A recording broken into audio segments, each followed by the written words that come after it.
Aluma Capital, celebrating a decade of trust, investing in your future. Ons gaan voort met volgend se program en nou is dit tyd vir koerantbesprekings saam met Christel Cornelissen. Goeiemôre Christel. Dag sy kollegas. Christel, ons begin by Suid-Afrika se nuwe gesant aan die FSA. Inderdaad, Mcebisi Jonas, president Cyril Ramaphosa het gister aangekondig dat hy sy spesiale gesant na die FSA is. Dis belangrik om kennis te neem dat daar verskil tussen 'n spesiale gesant en 'n ambassadeur byvoorbeeld. Is 'n tradisionele ambassadeur die hoogste diplomatieke gesag in 'n land. 'n Spesiale gesant het gewoonlik 'n spesifieke rol. Hy word vir 'n spesifieke doel gestuur, gewoonlik vir 'n spesifieke tydperk om iets te gaan doen. En dit is wat meneer Jonas moet gaan doen. So hy moet gaan vrede maak, dink ek, met die FSA. Kyk, ons is nou al geruime tyd, is ons nie op 'n lekker plek met die FSA nie. En dit is wat hy moet doen. Hy is 'n man wat kom met 'n geskiedenis. Volgens my nie noodwendig iemand met 'n slegte geskiedenis nie. So hy was 'n voormalige adjunkminister van Finansies gewees en die Guptas het hom die posisie van finansminister aangebied teen ruim vergoeding. En dan in ruil daarvoor moes hy nou seker goed doen om hulle staatskaping makliker te maak en 'n bietjie meer geld te help herlei. En hy het nee gesê, hy het baie ferm nee gesê en hy het ook daaroor getuig voor die Zondo-kommissie. So jy weet, dit voel vir my dit is 'n man wat in 'n stadium Suid-Afrika eerste gestel het, want hy kon weggestap het met geweldig baie geld, met geweldig baie mag. Nou ja, die Zuma, ag die excuse the pun, die Gupta kaart het so een na die ander geval, jy weet, so 'n leen het 'n kort been. Alles maar ingehaal. Daar is nog baie mense in ons regering wat genoem is in die Zondo-verslag. Maar dit voel vir my hy is amper 'n man wat gesê het tot hier toe en nie verder nie. Ek gaan nie staan vir hierdie en hy het gepraat daaroor. Hulle het onder andere het hy getuig dat gesê hulle gaan hom doodmaak as hy ooit oor die vergadering getuig en hy het gepraat daaroor. So dit voel vir my hierdie is iemand wat dalk die land se belange voorop gaan stel. Ja. Nie noodwendig sy eie nie noodwendig net die ANC se nie. So ek kan my vereenselwig met hom. Kyk, die kenners reageer verskillend daarop. Jy weet, hulle sê yes, hy is een van die meer bekwame mense in die ANC. Yes, hy is 'n ANC man, maar hy is 'n bekwame man. Jy weet, hy is betrokke by MTN, hy is daar op die raad, hy behou hierdie posisie. Jaco Kleinhans van internasionale skakeling by Solidariteit Beweging sê hy is nie oortuig dat Jonas man alleen die Suid-Afrikaanse regering se gespanne verhouding sal kan herstel nie. My gevoel is jy is nie veronderstel om met man alleen te gaan doen nie. Jy is amper so 'n bietjie van 'n voorloper om die pad te gaan gelyk maak. En ek dink dit is 'n goeie ding. Dit is ons begin eers. Jy weet dit het baie sleg geëindig vir ons laaste ambassadeur daar. So ek het hoop vir hierdie een. Ek het ook nog eens gedink toe ek sien dis hy hoop gehad het. So dit was my interessant dat ons ek nou in die 6 uur nuus ook gelees van mense wat negatief daaroor reageer het, want ek was ook so half ek glo hy sal hierdie kan doen. Ek dink ook dit gaan ons help om 50 mense nou te stuur en al 50 skree iets anders uit nie. So dalk kort ons hierdie een persoon wat op hierdie stadium gaan en hopelik goeie gesprekke. Die aanvoorwerk doen. Dit is die woord waarna ek soek, die aanvoorwerk. Hy moet net eers gaan maak soek net eers die paadjies in die ruigtes en dan sal ons met hulle gaan gesels. Ja. Weet jy, dit hoef nie op groot verhoor te wees, verkieslik glad nie by webinare of enige van daai goed nie. Agter die skerms iemand wat rustig beredeneerd ons saak kan gaan stel. Want dat ons 'n saak het om te stel is so. En dit voel of hy so iemand is. Dit voel nie of hy iemand is wat noodwendig die kollig wil hê en gaan praat nou by een van alles en almal moet nou luister wat ek sê nie. So dit voel of hy gewillig is om die harde werk te doen. Ek dink ook mense moet dit 'n ordentlike kans gee om te kyk wat hy doen. Ek stem saam, ons moet hom 'n billike kans gee. Hy gaan uit die aard van die saak gaan hy nou saam met Dirkou moet werk. Maar hierdie voel amper vir my soos president Ramaphosa se man. Ja, want dis nie 'n Dirkou man nie. Dis nie 'n Dirkou man. Dis nie die departement van internasionale betrekkinge se aanstelling nie. Dis 'n presidensiële aanstelling in 'n diplomatieke, kan 'n mens maar sê, 'n pos van aard. So is hierdie 'n manier vir die president om Dirkou te omseil, dalk om die departement wat hy veronderstel is om te gebruik, te omseil met sy eie gesant? Dit is 'n moontlikheid. Ek dink daar's baie goeters wat gebeur wat eintlik gedoen word om groter departemente te omseil. Om te sê ek hierso werk iets glad, nê. Maar ons kan nou nie inspring en skop en skreeu en dit aan die groot yes, almal wegjaag. En dan word daar maniere gevind om dit eintlik so half met 'n agterdeur te doen. Wat nie noodwendig sleg is nie. Kyk, met ons departemente met regryk is so. Quite frankly dink ek ons departemente wat die helfte van die span in die pad afgejaag moet word. Maar jy weet daar's niks fout met diplomatie nie. Ja. En hopelik is hy 'n man wat dit vir ons die aanvoerwerk kan gaan doen. Absoluut. Dan Kristal, 'n gruisame moord en verskriklike storie waaroor ons vanoggend praat, maar so belangrik. Dit is moeilik om oor te praat. Ek weet dit is moeilik vir die verslaggewers om daar te sit kan jy dink hier is jou mens, hier is jou kind. So dis 'n 4-jarige dogtertjie, haar pa se vriendin word beskuldig van haar moord. Die vriendin voer aan dit was 'n ongeluk geweest, het die kind in die bad gekry. En sy is later dood verklaar. Hierdie is half skokkend. Dit voel amper soos iets wat by jou bure kon gebeur en dit voel vir ons, jy weet, dit maak geen sin. Hierdie is 'n die beskuldigde is 'n kleuterskoolonderwyseres. Sy en die pa was in 'n verhouding geweest. Volgens die getuienis 'n geweldig onstuimige verhouding. Eisingwekkende boodskappe wat een van die laaste boodskappe wat sy aan die pa gestuur het, jy het my hart gebreek, nou sal ek joune brand. Dit moet verskriklik wees as jy 'n paar 100 kilometer ver is en iemand in wie se sorg jy jou kind gelaat het, stuur vir jou so 'n boodskap en die dogtertjie is toe nou dood en die verhoor het van dese week begin, die vriendin pleit onskuldig.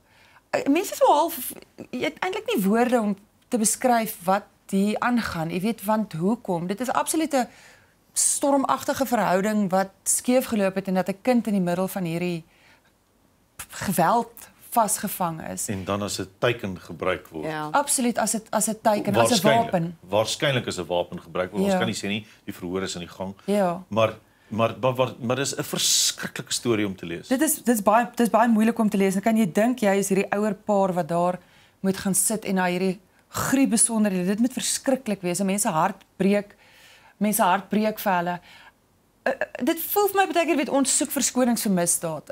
Jy weet ons steel want ons is arm. Ons maak dood want ons is bang. Ons doen goeders want ons kan onsself nie help nie. En dan kyk jy hierna en dan lyk dit vir jou soos gewone mense en mens kan amper nie begryp hoe so iets tussen ons gebeur nie.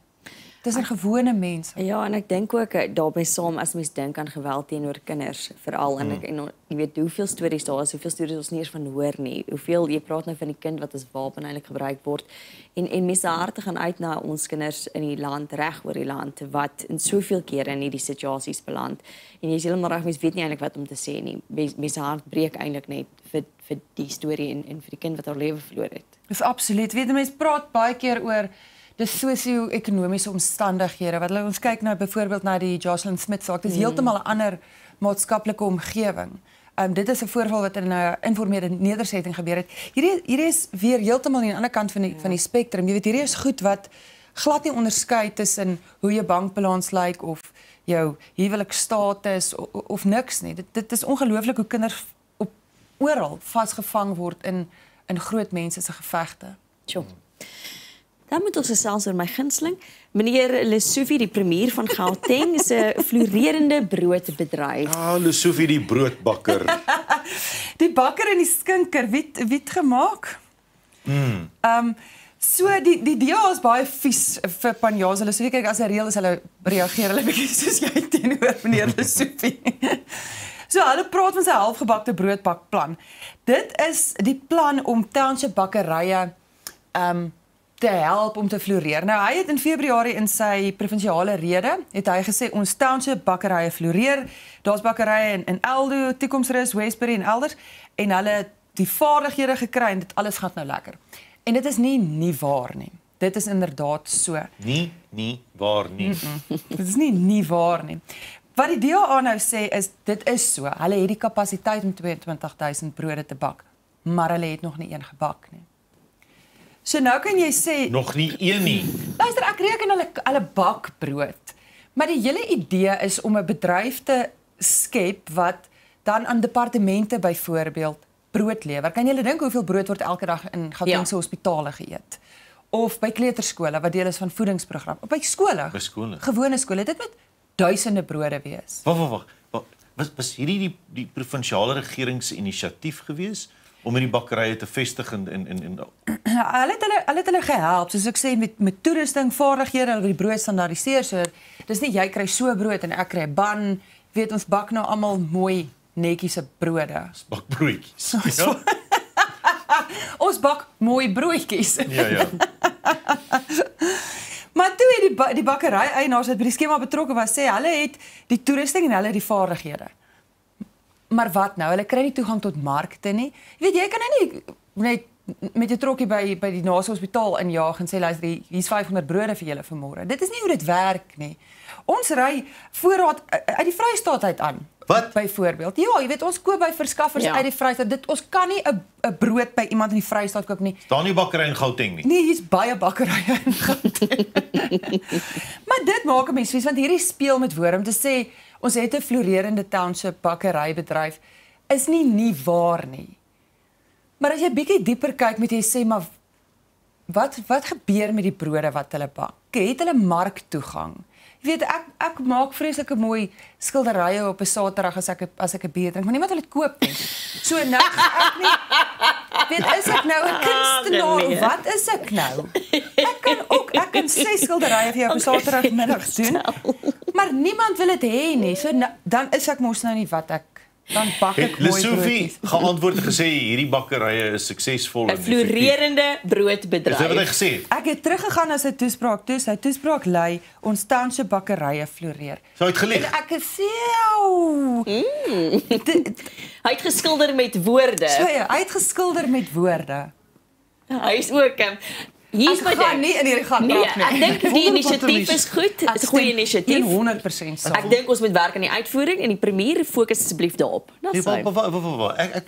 Spesiale Jy kan nie VSA. een ding sê en die realiteit is iets anders en jy weet goed dis die geval nie. Jy lyk verbaas in hierdie geval. Nee, Kristel, Suid-Afrika bestee meer as 3,4 miljard rand aan diplomatieke missies. Ja, jy is so baie diplomaties vanoggend. Jy kan vir ons een van hierdie Dankie, Kristel. gaan doen. Hierdie is vrae wat Action SA in die parlement gevra het. So hulle wou by Dirko weet wat betaal ons vir ambassades, konsulate, weet ons missies in die buiteland. So dit is 3,45 miljard rand in die vorige boekjaar. Die geld word vir instandhouding gebruik by 115 ambassades en konsulate wêreldwyd. Ons het 'n redelike mooi voetspoor in die res van die wêreld. Wat ek dink iets is om regtig op trots te wees. In Afrika het ons 950 miljoen rand aan ambassades en konsulate bestee.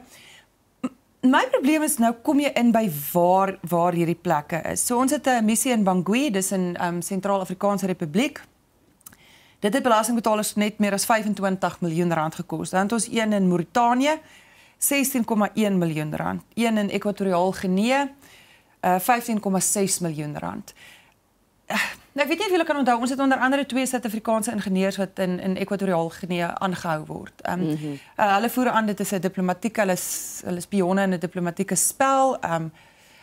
Tot dis wat dit ons regering voel vir my nog nie te veel gedoen om in te gryp by byvoorbeeld hierdie 2 Suid-Afrikaners se lot in Ekwatoriaal Guinea nie. Tog het ons 15,6 miljoen rand, weet, aan ons missie daar spandeer. Nou wat Herman Mashaba, president van Action SA, sê is, jy weet, die bedrag kan nie geregverdig word in 'n land wat sukkel om basiese dienste te lewer nie. Nou wil jy sê, okay, maar Suid-Afrikaners is reg oor die wêreld, ons is 'n Afrika land, ons is deel van die vasteland, dit is net reg dat ons verteenwoordiging het. Nou wat hy sê, wat vir my interessant is daar is maniere om dit goedkoper te doen. Jy weet, hy praat onder andere van konsulate, gedeelde dienste of rotasieagente, weet wat hy sê teen 'n fraksie van die koste bestuur kan word.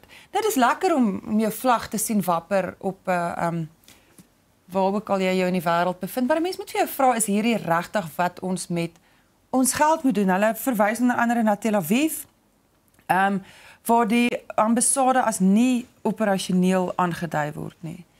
Weet so, maar kos dit ons nog steeds geld? Dit kos ons baie geld.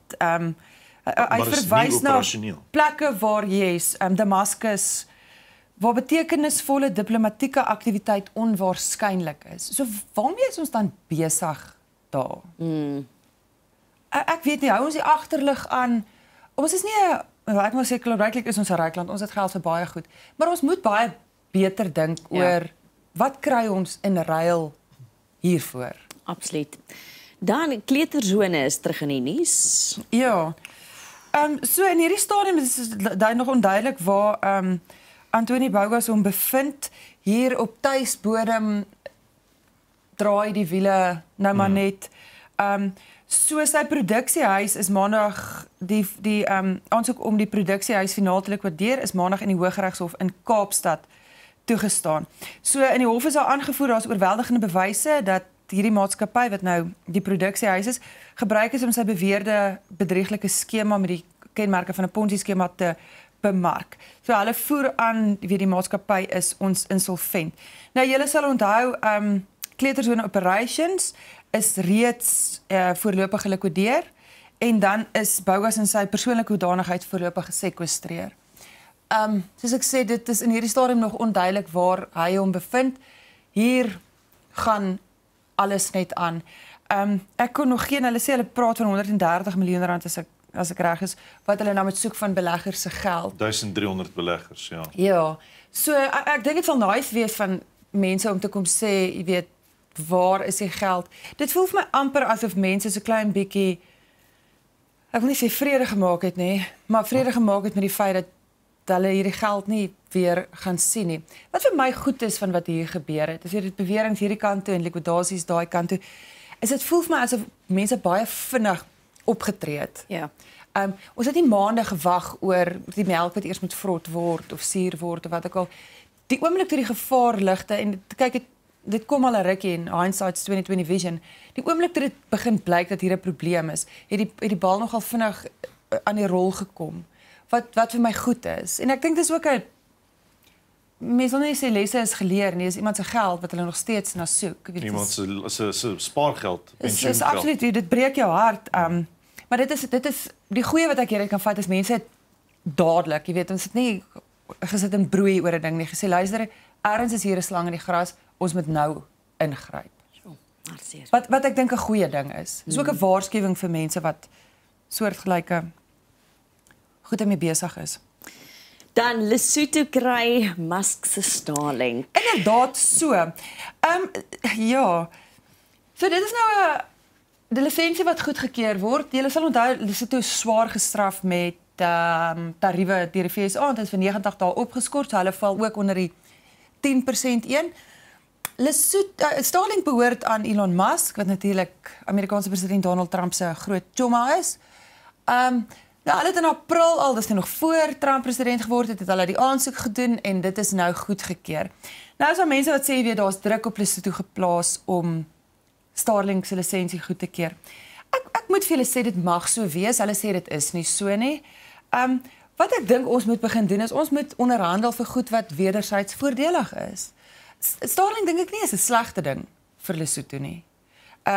Wat die voorstanders van Starlink sê is dit kan internet goedkoper maak, dit kan dit vinniger maak en dit kan dit gee op plekke ook in Suid-Afrika wat as 'n reël nie toegang het, wat sukkel met internet toegang. Jy weet ons het 'n groot afgeleë land. Daar's boere wat repeater op 'n heuwel moet gaan pak net sodat hulle internet toegang het. So hier is nie noodwendig vir my slegte ding nie. As hulle dit kan gebruik om te onderhandel, by all means, ja, mense het goedkoper en beter internet toegang. Dit baat ons. In Suid-Afrika sê ons nee vir Starlink want ons het die 30% swart ekonomiese bemagtigingsvereiste. Ja. Maar dan weer terugkom by Suid-Afrika se beleid. Jy weet, staan ons beleid in die pad van vooruitgang. Ons sal liewer vashak by duurder data, slegter internet toegang eerder as om vir iemand te sê luister, kom doen sake by ons. Ons wil dit makliker maak vir jou. Elon Musk dink ek is nie 'n baie gewilde man nie, hy is nie, ek dink nie in Suid-Afrika nie. So hy staan waarskynlik nie voor in die koor wat internet toegang betref nie, maar ek dink ons moet verder as dit kyk en kyk hoe kan Suid-Afrika baat. Gebruik dit. Ja, dis 'n goeie opsomming, ek hou daarvan. Dan Lando Norris se pak gaan vir 'n goeie doel. Inderdaad so. So wat het Lando Norris en McLaren en Cheetah in gemeen? Albei is bietjie oranje en baie vinnig. So hulle het een van sy oorpakke opgevuil vir die Anne van Dyk Cheetah sentrum is daar by De Wild, net naby Harties.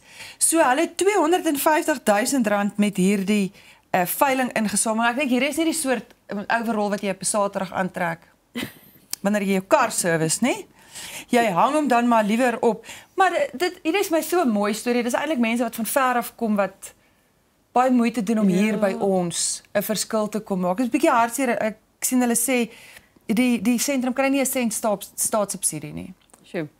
Wat baie sleg is. Maar dit is wonderlik dat hulle raakpunte kon kry tussen Cheetahs hier, McLaren, daar hulle sê dis passie, akkuraatheid en deursettingsvermoë. So hulle gaan dit gebruik om kameras op te sit. Ek dink dit is 'n goeie ding om met 'n overall te doen. Interessant, ja, baie sal 'n mens nou maar sê Suid-Afrikaans, die probleme waar die geld voor gaan, sekuriteitskameras en heininge vir die jagluiperd bewaringsarea. Dit is baie Suid-Afrikaanse probleem. Maar die het 'n verskil gemaak. Jy kry selfs 'n sertifikaat van egtheid vir die pak. Inderdaad so jy kan dit langs jou overall hang. Ek weet nie R250,000 vir overall is nog steeds vir my baie geld, maar dit is 'n baie mooi oorpak. En dis Lando Norris. En hy het homself gedra. Ja. Het hy? Ja, jy het dit gedra verlede jaar. Stink dit nog al Lando op nou? Nee, jy sien. Hy kom met 'n pakkie wasgoedseep op man weer.